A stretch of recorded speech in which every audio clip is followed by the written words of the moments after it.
طب دلوقتي يا جماعة حصل معايا موقف كده وإيه ولازم أحكيه.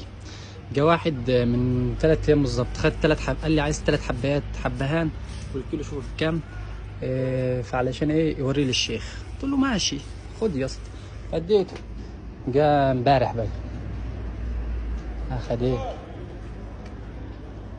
أخد 3 حبات من ده و3 حبات من الكبير، قال لي أوريهم للشيخ. قلت له ماشي. جينا يا برنس. جه النهارده بقى، جه النهارده علشان انا ايه مش هتشل ده، انا هتنقط.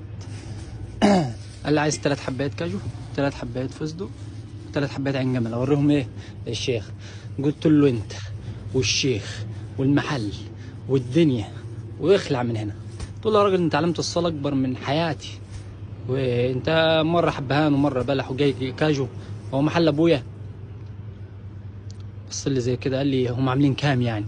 قلت له ماشي يا باشا انت قلت له معاك 3 حبات حبهان، ومعاك 6 حبات بلح، ومعاك 3 كاجو، 3 عين جمل، و3 فستق، عاملين يا باشا 50 جنيه. اقسم بالله سابني ومشي، سابني ومشي. يعني ابو بلاش كتر منه وربنا، يعني ابو بلاش حلو، ابو بلاش حلو.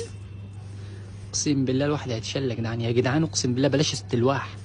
يعني انت واحد عارف ربنا خلاص، يعني خف استلواح يا جدعان.